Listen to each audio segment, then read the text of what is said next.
Welcome back to the Morning Brief. We shift gears now. We will be talking about security, that all-important subject that we've been talking about for a long time, because security and welfare of our citizens is paramount. That is the primary responsibility of government. So one person dying or being abducted should be a concern to all of us, which is why we can't stop talking about it until things change and there is a clear-cut way to reverse this trend. Nigeria is not at war, but the number of people dying appears like the country is at war. But what can we do to change all of this? That's why we're being joined by our guest via Zoom. He's a retired commissioner of police. He wears many caps, a former commissioner of police in Kaduna, former commander, police mobile force, Owerri, Imo, Kaduna, and DC, former DC operations, Anambra State, as well as former DC CID FCT command, Mr. Agiole Abe. Mr. Agiole, thank you so much. Mr. Abe, thank you so much for coming on the program. Thank you for having me.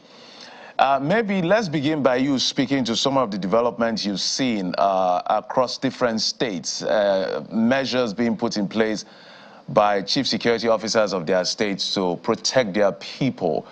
I don't know what your impressions are about some of this development, because at some point people have been screaming, what are governors doing? What the governors have said. In fact, I remember when Governor Nyesom Wike was then governor, former Governor Nyesom Wike was governor of Rivers State. I heard him say time and again that he's not the chief security officer, he's a chief logistics officer.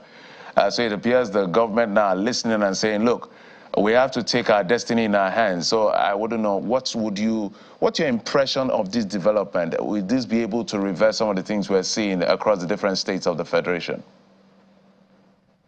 Thank you. I think what the governors are doing are very essential to protecting the people, because they have a responsibility to do so.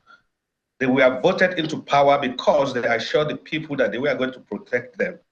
And what is happening across the board regarding these forms of criminality must be checked. And I commend particularly the governor of Zamfara State for what he's doing, and I think he's going to assist the security agencies in combating the menace of these criminals. Don't forget, these people come from the communities, and they know the communities very well.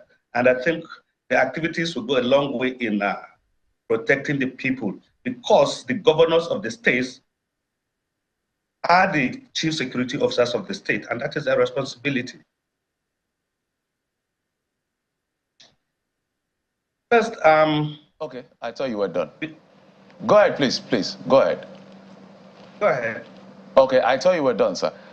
Some will say that great initiative. We've seen this done across parts of the country. But others will also argue that why does it look like we're always reactive in our approach than being proactive? And I belong to that school of thought too. We wait for too long until things go wrong.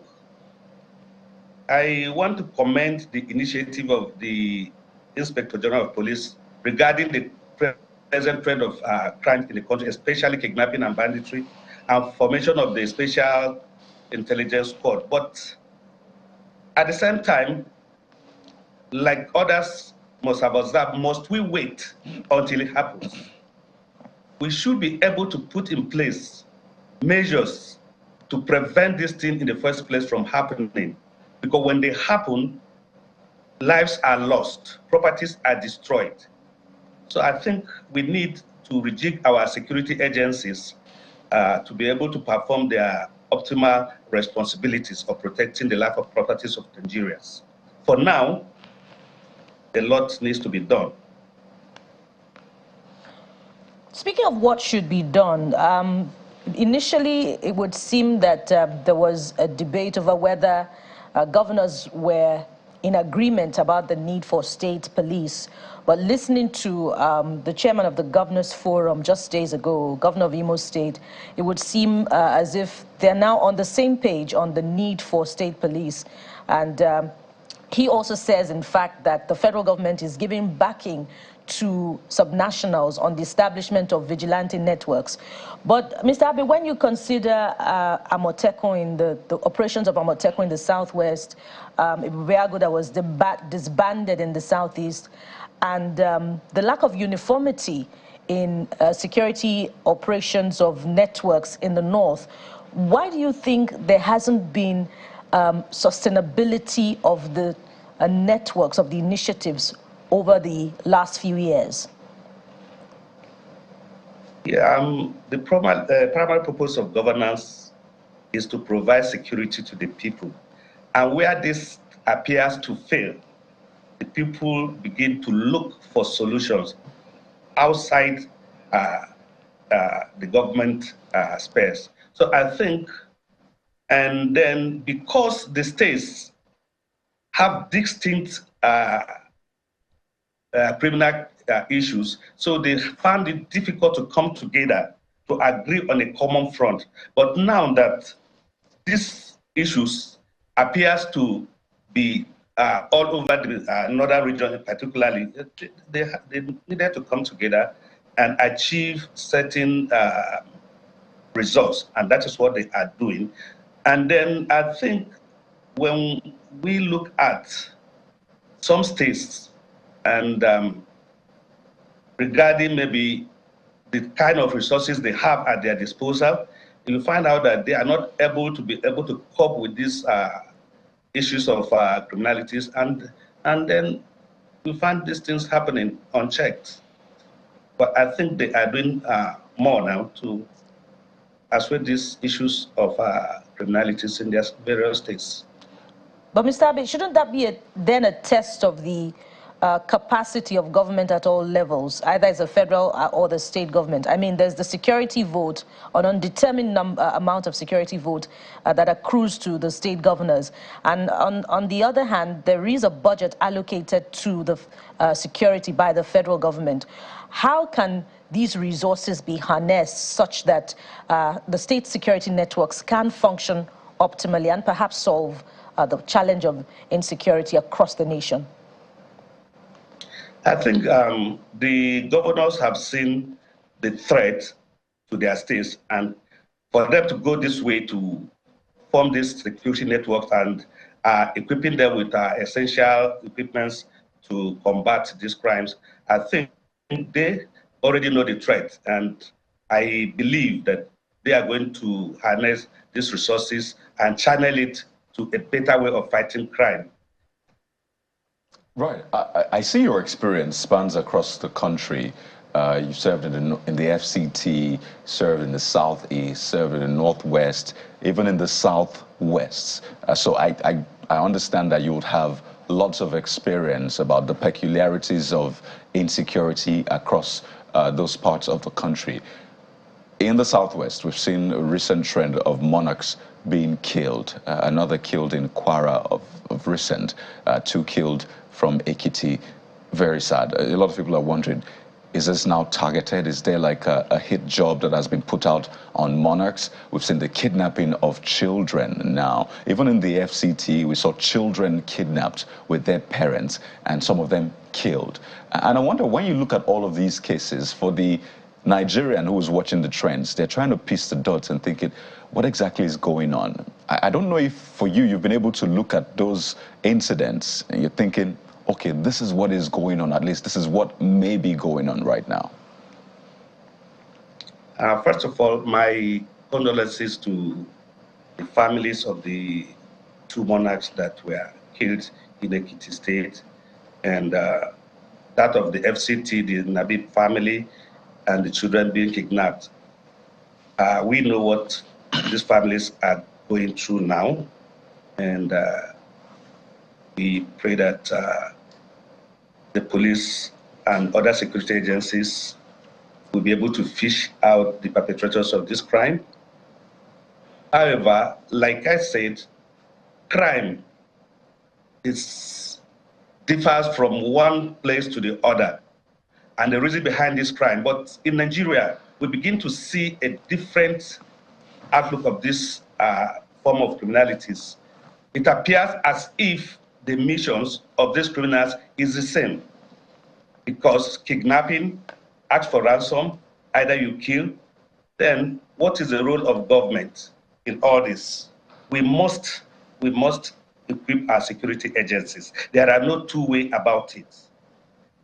The issue of putting up security agencies to fight crime is not just it. How do we intend to equip them with modern, sophisticated weapons?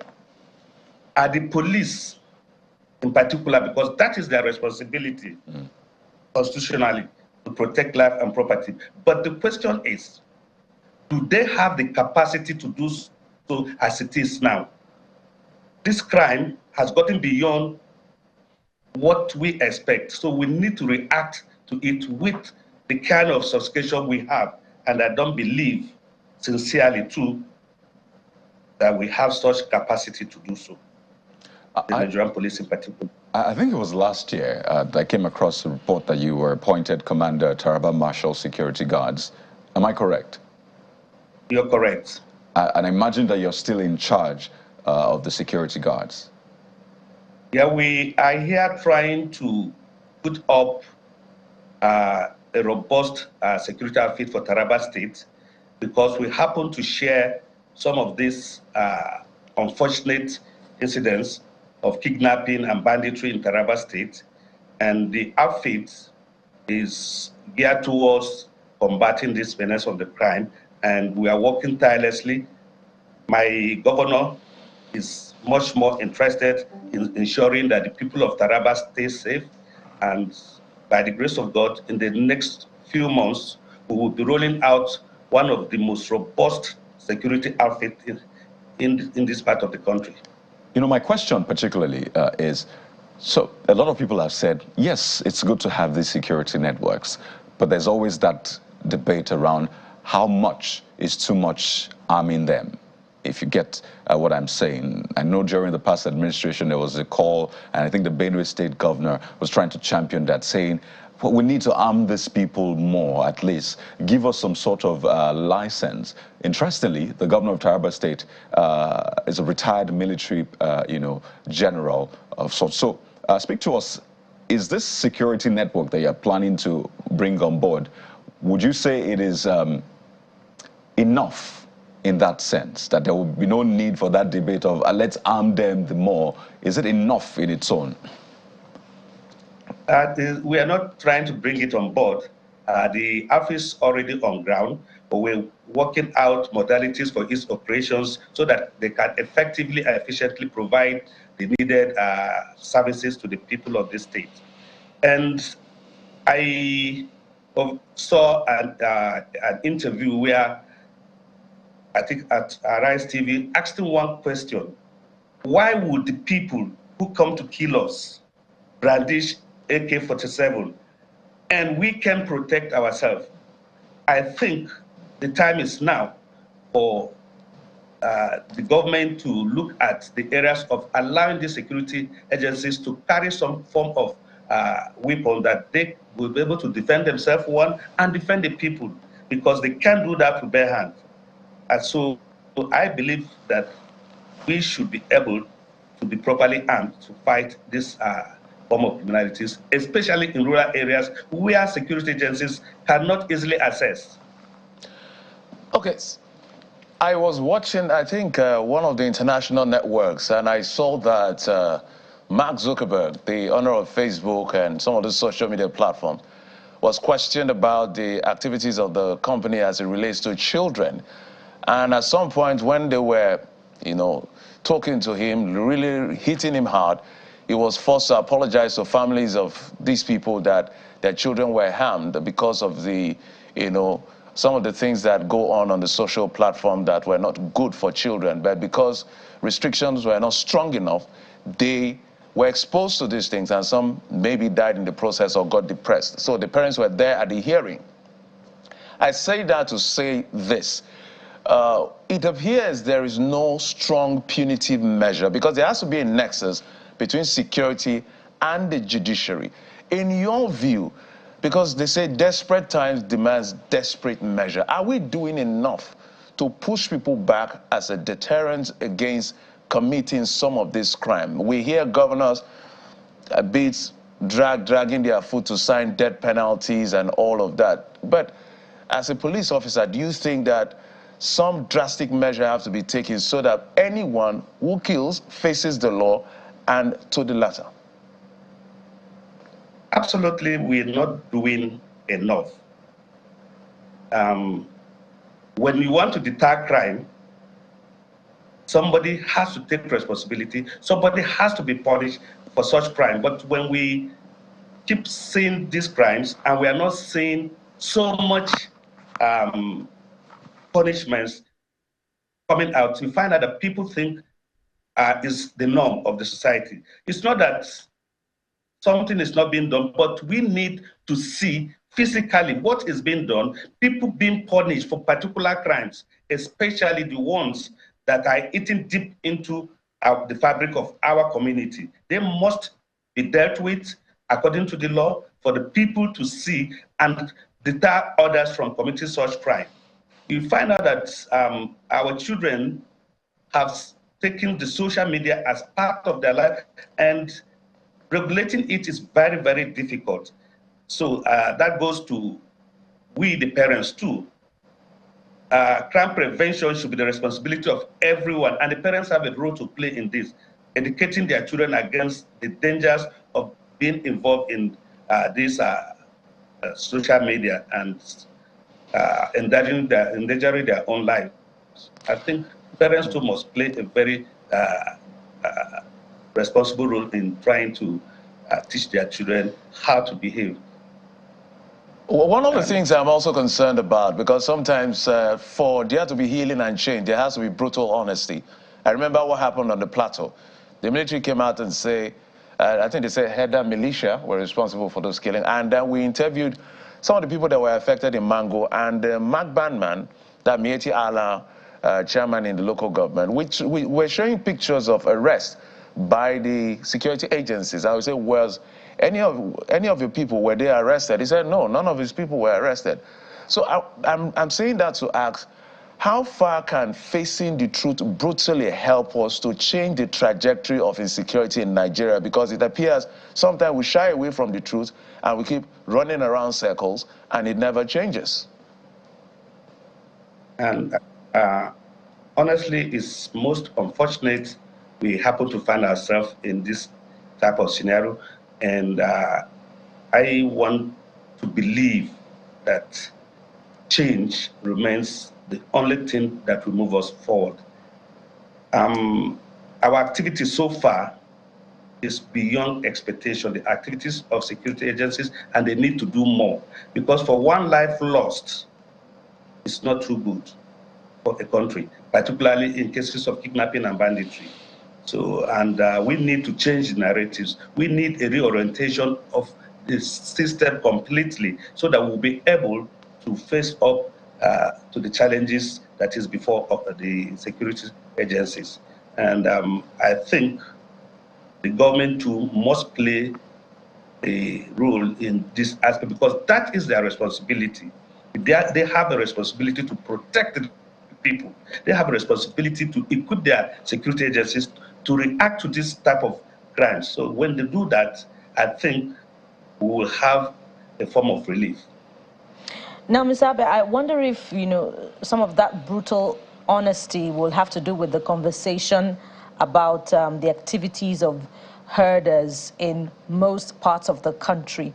And in relation to that as well, I'd like you to speak to that because there have been quite a number of clashes between farmers and herders, even in Taraba State, where you currently serve as the head of the local security network.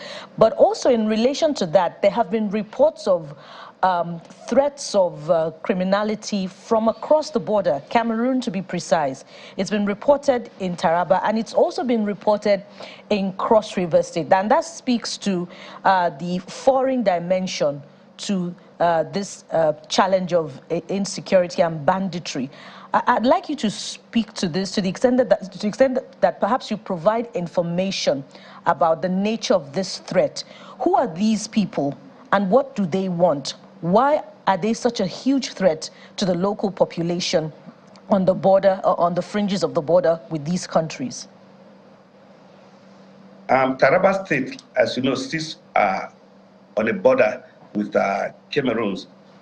And when His Excellency, the Executive Governor of Taraba State, Dr. Kefas, came on board, he recognized this threat and took an immediate step to, first of all, contain the activities of these trans-border criminals. And one of the things he observed was the issue of illegal mining, bringing into the state a lot of foreign nationals, because Taraba is a vast land that it's not practically possible to get security to certain areas. So what he did was to put up an executive order banning or suspending illegal mining of any type in Taraba State. And that helped a lot, because we were able to, and there was a task force that was charged with a responsibility to ensuring that the forests are safe, and the task force went into action. And as a matter of fact, today I can say that the state achieved a lot in this area, and the cases of attack by these bandits, we will not completely say these bandits are all from foreign nationals. That is not true. We still have interstate criminals crossing into Taraba State to perpetrate these crimes and run back to their states. Taraba is bordered by so many states, and honestly, it is quite difficult to be able to police these porous borders. But in the state here, we've been able to successfully reduce the cases of these attacks. Just so we can bring on board some of the contributions from our audience, I see this one from Orebi Emmanuel, and I think Orebi had put up a message yesterday as well. Apparently, he says that his father is also a monarch, sharing boundaries with Ekiti and Kwara, where their monarchs had been killed, and says there's serious need for community policing so that every community can be responsible for their security. I see Alexander Gamaliel also saying it is sad that human beings find joy in killing people that they didn't create. Says the security personnel need to step up their game, and prays that may all the lives lost find rest. There's always that question: why are people taking the lives of other people? And I know that you are a security operative. You've seen it all. They always say the police, they see the worst of the society. So maybe you've seen some of the reasons that these people give for taking lives. Perhaps you might want to speak to that. But for the citizen, the communities that are saying, we can't just sit down and wait for these people to come. We don't want to feel helpless, even if we're far away from civilization, in quote, or we're far away from security response. We need to do something to protect ourselves. And I wonder what you would advise them this morning. They would say, well, we need to find a way to meet their force with equal force or even more force. We can't be using bow and arrow when these people are coming with AK-47. So for communities who are feeling helpless, or at least they want to do something, what options are available for them, or to them in this case? I think the options are what the states are doing now, putting together security outfits for the states to carry out community policing. What we are advocating for is for the government to allow this security, private security agents for the states to carry weapons to protect these communities, because crime is becoming explosive and we cannot fight with bow and arrows. I think it would be best for the government to consider allowing security, this private security agency belonging to government, to fight this form of criminalities in conjunction with the police force. They are not doing this alone. They need the police. They need the backing of the Nigerian police force to fight this crime. There are other agencies that are involved in this war. In Taraba, there is a robust synergy between all the security services in the state, and that, I think, accounts for the successes we are achieving in the state. And I see nothing wrong with communities getting involved in the security of their various communities, because they have a responsibility to safeguard themselves from this form of criminalities. It's getting too many, Indeed. So we need to react. So I just wanted you to speak to the other part of the question, the motives that you found to be responsible for these killings, kidnappings. What is usually at the heart of it? Because that's a major part of the conversation that is still missing. I think we begin to look at the mindset of these criminals. And when you look at the age bracket of most of these suspects, they range between 18 to 25. Then you look at the issue of drug consumption. It's playing a greater role in how they react during these crimes. So I think one motivating factor that leads them to kill is the issue of drugs. Then secondly, I think it depends on the type of crime, indoctrination by particular groups, hatred for one another. You find that there are so many reasons depending on the type of crime. Honestly speaking, I look at some of these crimes as barbarism because they will have no reason to occur. Some murders have no reason to take place. But we find out that they derive joy in killing. And honestly speaking, when you interview a lot of these suspects, they cannot even tell you why they commit such crime. They cannot even explain, but you find out that a lot of them are on drugs. Especially this issue of kidnapping. You find out that this, if you go to rescue some victims, you find out that within this phase of the area these victims are kept, you see all forms of packs, empty packs of various drugs. And this is what they live on. And when they no longer find value in human life, and that is very, very terrible, because when people no longer respect human life and see the value of human life, then a lot of things will go wrong. I think we need a complete orientation of our youth, because it's getting dangerous, and I foresee a situation where if we don't control it now, it will be terrible. Ms. Abe, some of the things we're talking about now, as we said, reactive. Of course, people cannot just be sitting idly by and they get killed. They have to do something. But let's look at the future. Let's project into the future, because we've seen a situation where allegedly, say, politicians arm people to, for their electoral whatever, and at the end of the day, when they don't compensate these guys, they use those arms to turn against citizens to commit all kinds of crime. I want you to look at it holistically. If we start arming the people, as well as the people that are already killing people, I mean, whether it's header militia or other forms of criminality or the other, don't you think that we need to start looking into the future on the level of ammunition and gun control and bring that conversation to the fore, so that when we are done with this short-term measure to protect our people, we now look at a long-term measure to build a safer society according to the second schedule in the exclusive list of the government, to make sure that we don't just have proliferation of arms. So tomorrow we arm these networks, okay, defend yourself, and maybe they are not well paid. Tomorrow they turn against the community that they are supposed to protect. So I want you to speak about long-term measure to keep community and the nation safe if we start arming people. Absolutely, we need a long-term measures.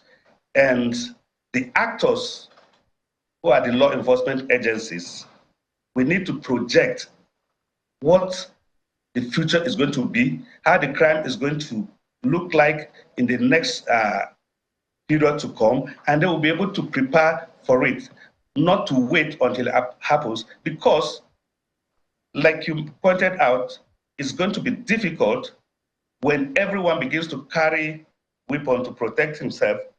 To control it will be difficult. But for now, it's the only option, and we need it to safeguard the communities. And I think we are not looking at issues everyone in the community carrying gun. No. If you see what Zamfara did, what Taraba State is doing, we want to arm this security office to be able to discharge certain responsibilities to the people. I don't think we are looking at the larger population carrying arms. That would be state of anarchy, and it shouldn't be encouraged. Yeah, Mr. Abe, I'm not talking about the larger population carrying out, which is why I posited it with some mischievous politicians who have done these things. I mean, we've seen videos of even serving officers complaining about, you know, their welfare package. And these are very trained individuals at the end of the day. So when you now bring these people to protect their community, there has to be a way to make sure that the appetite doesn't shift, their intent doesn't shift to now be counterproductive. We're not saying the entire community should be protected. So the man holds the gun, he's been serving for 3 years, he said, my stipend is 20,000, what can I do with 20,000? But I have gun in my hand. That's exactly what I'm speaking to, sir.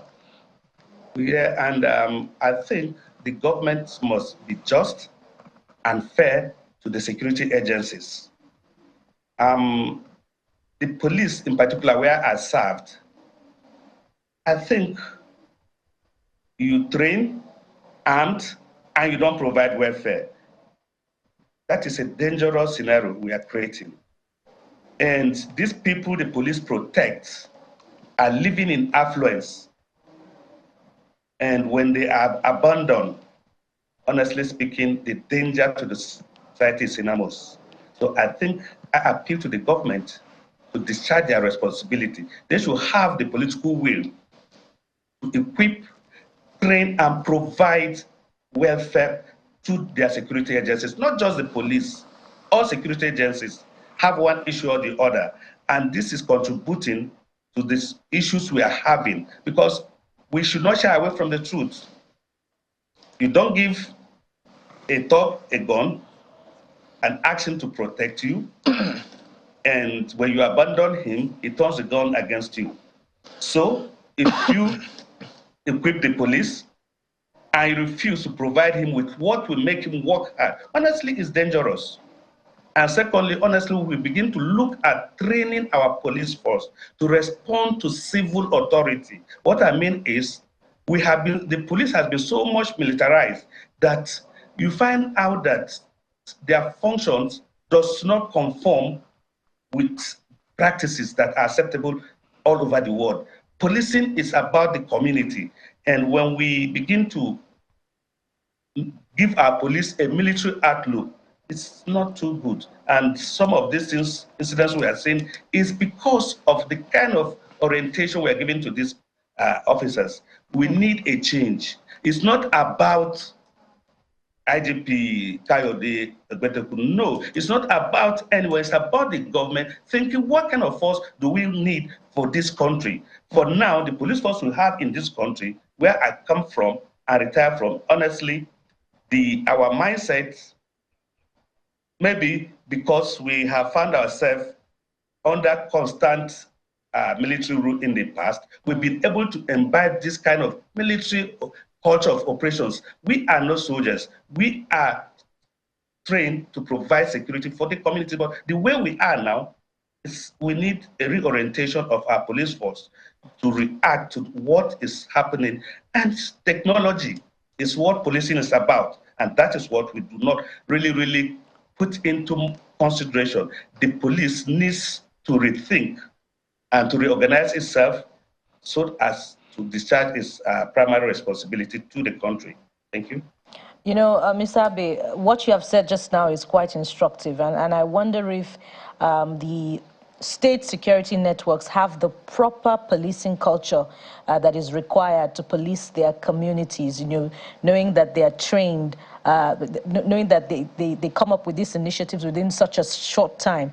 And you may want to tell us, you know, what goes into that, and if some of these state security networks have received the proper training. But also, while you're doing that, I know you have touched on it by mention during my question earlier. If you were to advise the subnational leaders about the need for cohesion, you know, what would you be saying to them? Because a lot of them are acting alone. And you know what they say about wanting to go so far, go alone, but wanting to go very far, you go together. So if you were to provide counsel as far as collaboration is concerned, what would you be telling them, you know, particularly about the need to be able to combat criminality within regions? Thank you. Let me speak about Taraba State. The Taraba State Marshal, we are doing everything possible to get them educated on policing. And these officers are being trained by well-experienced consultants and then serving members from the civil defense, even the military, the police. And the police is playing a greater role in this training because we need to allow these officers that are recruited into the marshal to have basic knowledge of law enforcement. And that is why, in particular, we are still keeping the marshals in the classroom. They are still undergoing training until we are convinced that they have the capacity and the ability to be able to police their communities. And I believe, too, that that is what some of these states that already have the security office have done, because if you look at Zamfara, you see the element that these people have been conditioned to perform certain responsibility, like as indicated in what we saw on the TV. And then the issue of collaboration is, there is no two-way about it. We have states bordering, Taraba, Gombe State, Adamawa State, Nasarawa. We find out that Benue State, and if these states do not collaborate to fight this crime, you know, when I was in Kaduna, we have this operation Sharan Daji, where states that are bordering themselves came together to form a common front. And honestly, that was one of the things that led to, under the leadership of Governor El-Rufai, that was able to control some of these crimes. And I think my state governor, Dr. Abu Kefas, has been able to reach out to governors, particularly in Benue, the Benue State governor, to be able to see how we can work together to be able to confront this inter-border crimes. And I think it's yielding some fruitful result. And we believe that if the states come together, particularly in particular regions, the Northeast, like you see in the North Central, right, honestly, we will achieve a lot than fighting alone. And I think the governor can really bring to bear his experience, retired lieutenant colonel, I should have said earlier, and with that kind of experience in defense intelligence, it's a no-brainer. You expect that all of that experience should be brought on board. You know, speaking about Taraba, which is, as we wind down, Taraba is known for the beautiful scenery, the weather, the agriculture. Just recently, a motorcyclist from outside the country, I think the Netherlands or one of those countries, had cause to ride through Taraba. And, you know, the scenery was just breathtaking. It was just beautiful. People kept asking, where is this in Nigeria? And, you know, I just told people that that's Taraba State. You know, the Mambila Plateau, the tea plantations, all of that really beautiful scenery. I'm tempted to ask if, you know, Taraba is now open for tourism in a big way, because there were concerns about security. Even for her, you know, she had to watch her movement and all of that. So I'd like you to speak to that, the work you're doing, and I imagine you're working in all of those areas, the hinterlands. How safe is Taraba now? Because there's so much tourism potential crying for visit. Late last year, the Taraba State government hosted the International Tourism Day in Mambila, in Gemu in particular, and a lot of foreign people attended the celebration, and we recorded no incident. For now, His Excellency, the Executive Governor of Taraba State, like you said, has been able to bring to bear his wealth of military experience, especially that he served in the intelligence unit, and that's helping us a lot to be able to curb some of this crime. And he's directly involved in this fight. And I can tell you that Taraba is safe. It's been able to provide enabling environment for tourists to come into the state. It's been able to work towards revamping some of the agricultural resources that are available to the state. And like you said, today the highland tea is much back to production. And we are looking at the areas of even educating our children. That is why he was able to provide free education to children at secondary and primary levels. And we are creating an awareness. He has been able to provide the workers with incentives during his few months in power. He has been able to increase salaries of our workers in the state so that we can be able to provide services to the communities. He has done a lot, and I can assure you that His Excellency, the Governor of Taraba State, is doing enough, and Taraba is safe for visitors to come in as I speak with you. Very safe. All right. Beautiful things we're hearing there. So we hope that this pans out eventually so that the state leaves some of these hot spots that we've seen in the past, and all of this is reversed. But let's talk about the generality of policing now. You retired as a commissioner of police.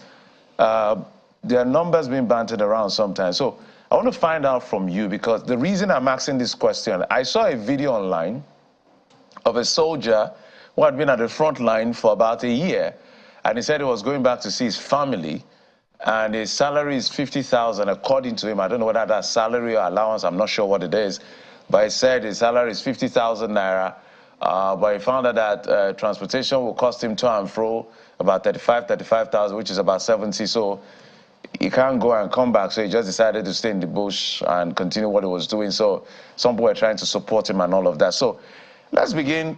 As a commissioner of police, how much does the lowest person, is it Lance Corporal now? I don't know. Lowest constable, yeah, that should be constable. How much does the constable earn?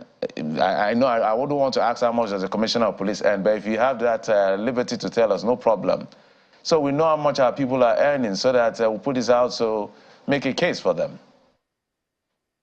As a matter of fact, I wouldn't want to, but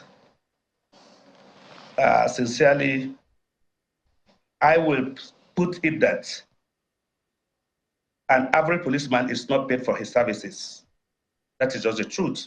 Because if you know what, if a soldier with that, if a corporal in the army said his salary is 50,000, they know how much the policeman will be collecting, a corporal in the police force will be collecting. It's ridiculous. I don't think... You can give us a range. You may not tell us it's 30,000 or 20,000. Can you give us a range? Does an average constable earn up to 100,000? An average constable in the Nigerian police, I believe his salary range is between 30 and 40. And he has a gun. And I just made this issue earlier, and I am honest about it. When you arm someone and you make him hungry, expect a harsh response from such persons. One, they are not properly kept. So many issues arising, especially from the police force, equipping them, providing them uniform, accommodation. When a man is earning 45,000 naira a month and he lives outside the his workplace, he does not have a barrack, he pays a rent, he's frustrated. And when you have a frustrated and armed person who suffers, our citizens bear the growth because they transfer this aggression on the citizens, and that is just the truth. We need to look at the welfare of these young men and women carrying arms and policing the communities. It is not fair. The commissioner of police, I am a retired commissioner of police. I don't want to tell you how much I earn in a month, because you are going to ask me, how am I surviving? Wow. Upon retirement, I relocated to the US, and I saw an average security guard in the US, what he earns is much better than what a commissioner of police earns in a month in Nigeria. It's unfortunate and it's disheartening and it's discouraging, and that accounts for the low performance, low motivation of our security agencies. The government has a responsibility to do that. We don't need to ask questions. We need to do, we need to act, because they already know the problem of the force, particularly the politicians. The police force work with them, so they know our problem better than we know, because we've been working with them over the years. And maybe they derive pleasure in saying that they have a low morale police force following them about, so that they will have control over such force, because when you have a hungry man, it's easier to control him than a man who is contented and satisfied, being fed by the government. But when politicians begin to feed police officers, what you are going to experience is what is happening in our streets. And that accounts for why state governments are now coming up to form their own security outfit, because they need to be protected. They need to protect their communities too. If the government is performing her responsibility, honestly, some of these issues will not arise. If the police has capacity in Taraba State, there will be no need for Taraba Marshal. But when you have less than 6,000 policemen in a vast state like Taraba, how do you intend the police to effectively police Taraba State? All right, So we need... my apologies. But so just maybe land on your thought in 10 seconds. Just land on that thought so that I don't cut you off.